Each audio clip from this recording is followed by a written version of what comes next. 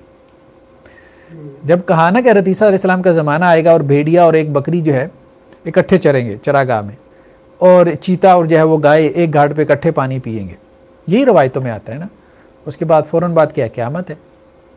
تو اللہ نے اس دنیا کو جب تک قائم رکھنا ہے تو یہاں شر ختم نہیں ہوگا۔ یہ نہیں ہوگا کہ جی دنیا پہ پوری خلافت کا نظام قائم ہو جائے اور یہ دنیا جنت بن جائے۔ جنت اللہ نے اس کو بنائی ہی نہیں۔ جب یہ دنیا جنت بن جائے گی تو اللہ تعالیٰ اس کے خاتمے کا اعلان کر دیں گے۔ اس سے پہلے محنت ہے، محنت ہے۔ اصل میں یہ جو چیز ہے نا، تبدیلی لوگوں کے ذہنوں میں ہم نے جو بٹھا دی نا، اس سے ہوا کیا ہے کہ لوگوں نے شارٹ کٹ تلاش کرنا شروع کر دی۔ وہ شارٹ کٹ میں پھر یہ دہشت گردی، یہ کر دو وہ کر دو، کل خلافت قائم ہو جائے گی۔ وہ نام نہاد خلافت داعش نے قائم کی، اس سے کیا ہوا؟ اور فتنہ برپا ہو گیا، اور فساد جو ہے وہ کھڑا ہو گیا۔ آہستہ آہستہ لگے رہیں، آپ کام کے مکلف ہیں، بس تبدیلی اللہ نے لانی ہے، وہ آپ کے کام کے بغیر اللہ تبدیلی لے آئیں گے۔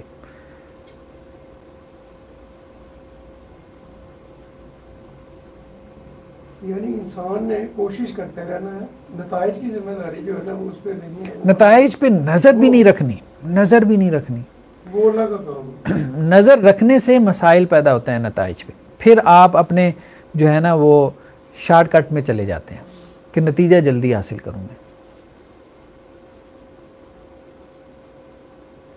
پھر آپ اس میں چلے جاتے ہیں کہ جی اس طریقے سے نتیجہ نہیں حاصل ہوگا، اس سے حاصل ہوگا۔ اللہ کے لیے کیا مشکل، اللہ تعالیٰ اس طریقے سے نتیجہ حاصل کر۔ مجھے بتائیں کس کو کیا امید تھی ترکی میں اس طریقے سے نتیجہ حاصل ہوگا؟ کیا امید تھی؟ اللہ کے کام ہے۔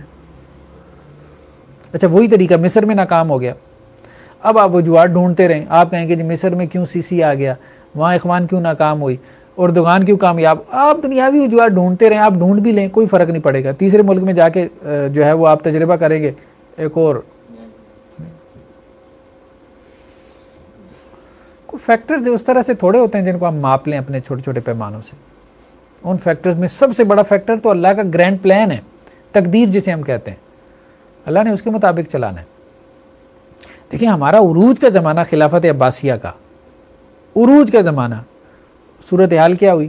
وہ جب یہ منگول نکلے ہیں، چنگیز خان کی تاریخ آپ پڑھیں، یہ جو جس نے منگولوں کو کھڑا کیا ہے، وہ بیچارہ اپنی جان بچانے کے لیے بھاگتا پھر رہا تھا، اس کی کوئی بچنے کی امید ہی نہیں تھی، اس کے قبیلے کے لوگ اتنے اس کے خلاف تھے، مطلب 13-14 سال کی عمر میں۔ تھوڑی پرابلم آ رہی ہے، یہ اپنا نا کسی بندے نے لکھا بھی ہے کہ ویڈیو کلیئر نہیں آ رہی ہے، سر دھندلا سا آ رہا ہے۔ نہیں اگر یہاں آ رہا ہے تو پھر وہ ان کا نیٹ کا مسئلہ ہوگا۔ نہیں ادھر بھی آ رہا ہے، میں نے چیک کیا۔ اچھا کلیئر ہے؟ کلیئر ہے، ویڈیو کی بات چل رہی ہے، ویڈیو کی بات کر رہے ہیں۔ چلو ٹھیک ہے،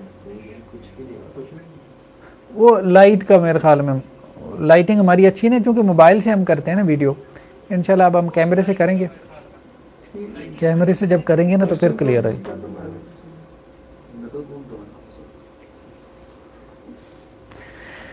چلیں جی بہرحال اب باقی کی شرائط مکمل کر لیں، پھر انشاءاللہ سے نیکسٹ اس پہ چلیں گے۔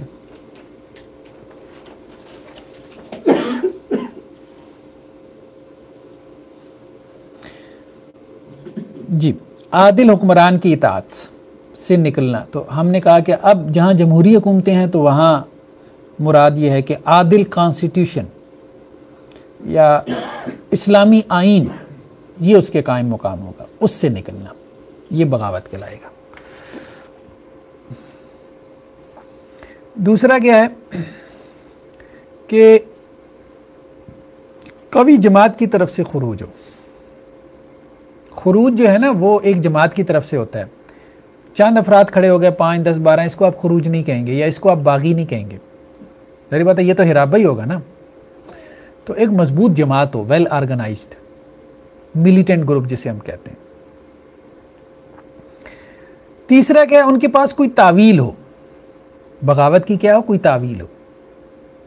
اگر تعویل نہیں ہے تو وہ چور ڈکیت ہیں، جیسے کچے کے علاقے میں، اب یہ باغی تھوڑے ہیں، اب بات سمجھ رہے ہیں، وہ ہرابہ ہے، ان کے پاس تو کوئی تعویل نہیں ہے، نہ وہ کہتے ہیں کہ جی ہم اسلام کے لیے کھڑے ہوئی ہیں یا یہ حکمران جائیے یہ فلاں فلاں، کوئی آیتیں چسپا نہیں کرتے، وہ سارے چور ڈکیت ہیں، بندے اٹھا کے لے جاتے ہیں، وہ ہرابہ ہے، وہ محاربین ہے، وہ باغی نہیں ہے۔ پھر یہ ہے کہ وہ ایک ان کا سردار ہو، مطلب لیڈرشپ ہو ان کی ایک جماعت کی صورت میں، یہ نہیں کہ چھوٹی چھوٹی ٹولیاں ہیں، پھر بھی بغاوت نہیں، پھر بھی محاربین ہوں گے۔ اگر چھوٹی چھوٹی ٹولیاں ہیں تو پھر محاربین ہیں، اور اگر ایک جماعت ہے تو پھر۔ تو اگر یہ 4 شرائط نہیں ہیں تو پھر محاربین ہے، اور محاربین کی جزا کیا ہے کہ وہ زمین میں فساد پھیلا رہے ہیں، انہیں قتل کر دیا جائے، انہیں سولی دے دیا جائے، یا ان کے ہاتھ پاؤں مخالف سمت سے کاٹ دیے جائیں، یا انہیں ملک بدر کر دیا جائے۔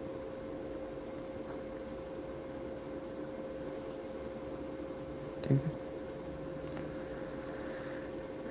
چلیں جی آج پھر اتنا کافی ہے۔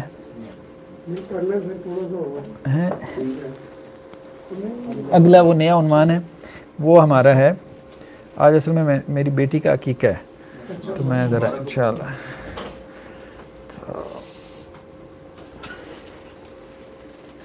نیکسٹ ہمارا ہے مسلمانوں اور غیر مسلموں کے درمیان جو تعلق ہے، اس کو ہم انشاءاللہ ڈسکس کریں۔